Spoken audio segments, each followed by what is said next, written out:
कि अगर आप प्रोपोर्शनल टर्म्स में लीड देखें, पूरे सूबे की सीट्स उठा लें, प्रोपोर्शनल टर्म्स पे देखें कि नंबर 1 और नंबर 2 में किसका सबसे ज्यादा फर्क है, तो कामरान का पूरे सूबे में नंबर 1 आता है 5.1 टाइम्स और मेरा नंबर 2 आता है 4.9 टाइम्स।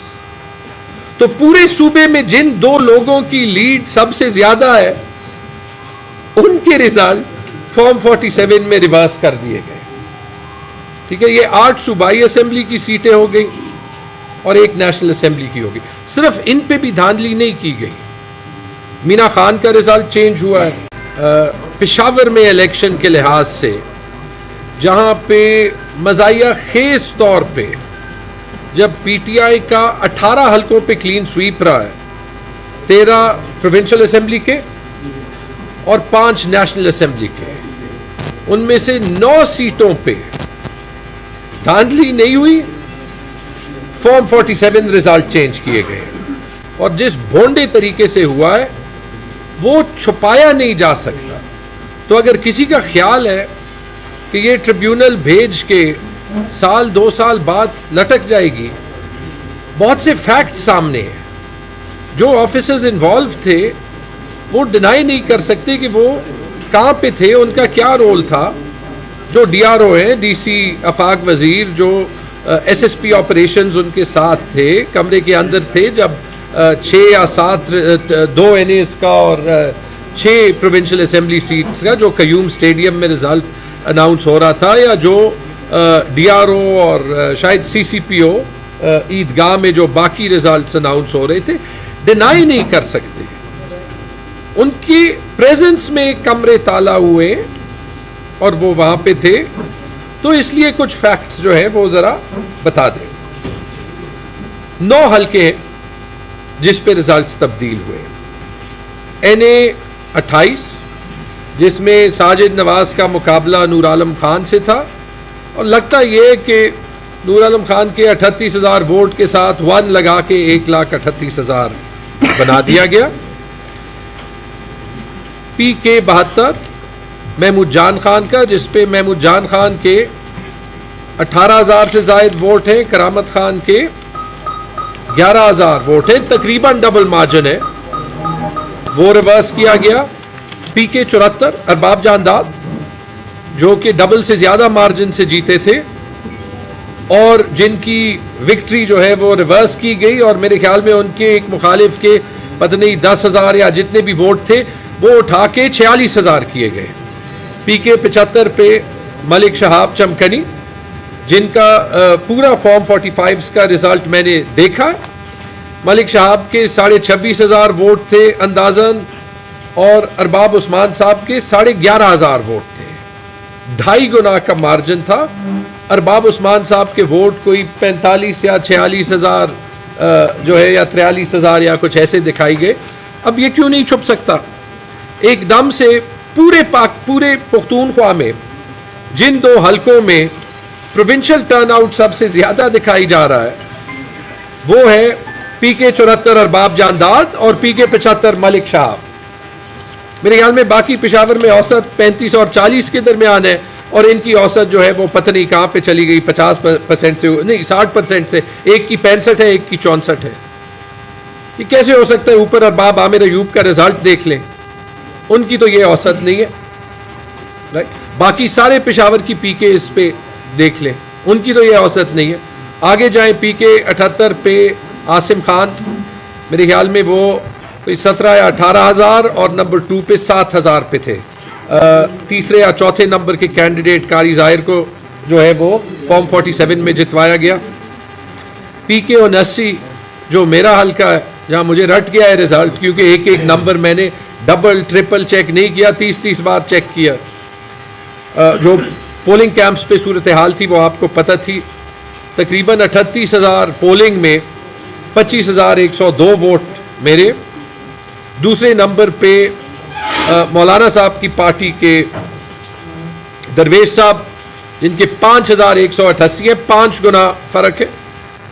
और तीसरे नंबर पे पीपल्स पार्टी कोई 2,300 या 2,200। चौथे नंबर पे जेआई, उनसे कोई 100 वोट कम।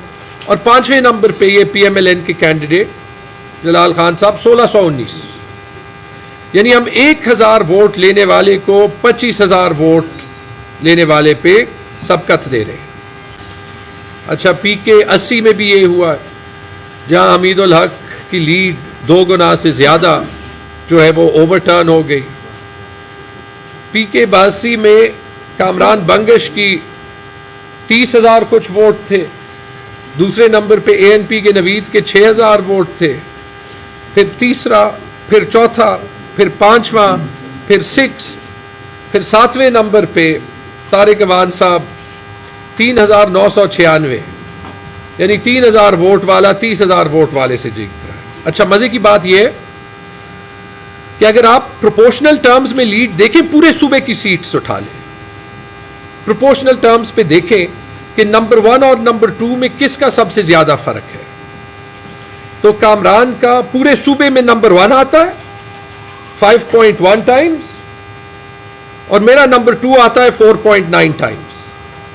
तो पूरे सूबे में जिन 2 लोगों की लीड सबसे ज्यादा है, उनके रिजल्ट फॉर्म 47 में रिवर्स कर दिए गए। ठीक है, ये 8 सूबाई असेंबली की सीटें हो गई और 1 नेशनल असेंबली की होगी। सिर्फ इन पे भी धांधली नहीं की गई। मीना खान का रिजल्ट चेंज हुआ है, क्योंकि लगता यह है कि लोग रिजल्ट चेंज कर रहे थे, लेकिन कहीं कहीं पे आरोज ने प्रेशर बर्दाश्त किया रिजल्ट चेंज करने का।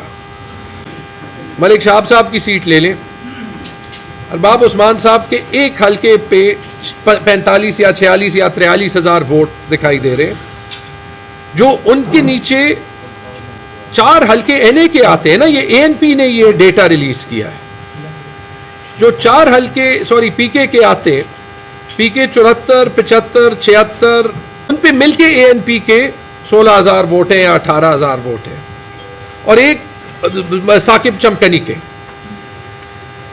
NA पे, पूरे NA पे 18,000 वोट हैं, जिसमें 4 हल्के आते हैं, और एक हल्के पे ANP ने जो है वो 46,000 वोट ले लिए। कैसे कि ये जो हुआ है ये अभी छुपाया नहीं जा सकता, और यही पॉइंट्स हम बार बार समझा रहे हैं एडमिनिस्ट्रेशन को, चाहे वो चीफ सेक्रेटरी हो, चाहे वो IG हो, चाहे वो DRO साहब हो, जिनके साथ वाहिद दुनिया का कांटेक्ट शायद 4-5 दिन में ये हुआ है इलेक्शन के बाद कि उनके ट्विटर अकाउंट से मुर्गियों के रेट जो है वो निकल जाते हैं, चाहे वो CCPO या SSP ऑपरेशंस हो, ये एक्सक्यूज, और चाहे वो ROs हो, ये एक्सक्यूज कोई नहीं ले सकता कि जी हमारी इन्वॉल्वमेंट नहीं थी। एडमिनिस्ट्रेशन की रिस्पॉन्सिबिलिटी है कि एडमिनिस्ट्रेशन का हर ऑफिसर जो इलेक्शन कमीशन के मातहत काम कर रहा है, चीफ सेक्रेटरी और IGP से शुरू होते हुए, कि वो अपनी एडमिनिस्ट्रेटिव ड्यूटीज बगैर किसी बायस के एक्सिक्यूट करे। 5 बजे तक ये हुआ, इसमें कोई शक नहीं। इंटरनेट जो है वो नहीं था, लेकिन इसमें सूबाई एडमिनिस्ट्रेशन का कोई काम नहीं है, तो हम क्यों उनको कसूरवार ठहराएं। लेकिन जो 5 बजे के बाद हुआ वो आप सबके सामने है।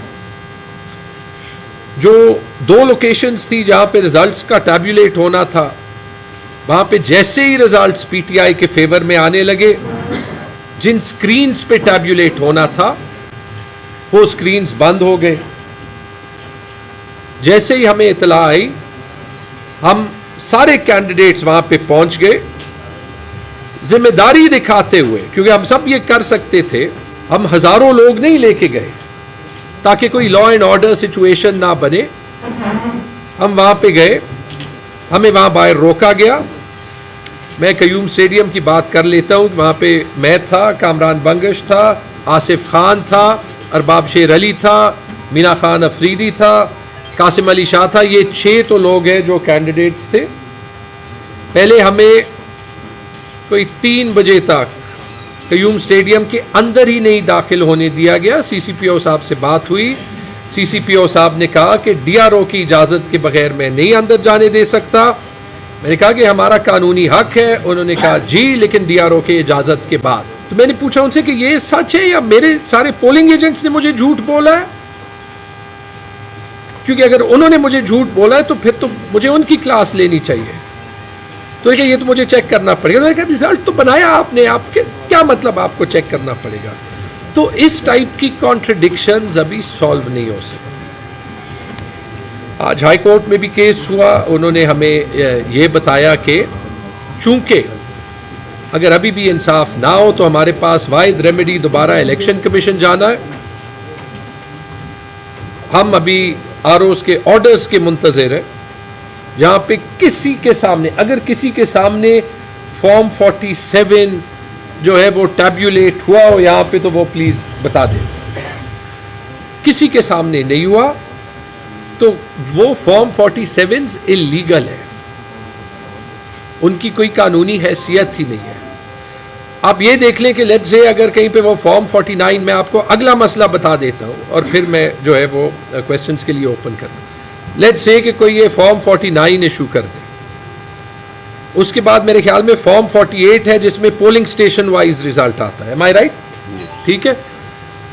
फॉर्म 48 में इनको हर पोलिंग स्टेशन के रिजल्ट जो है वो नकली डालने पड़ेंगे।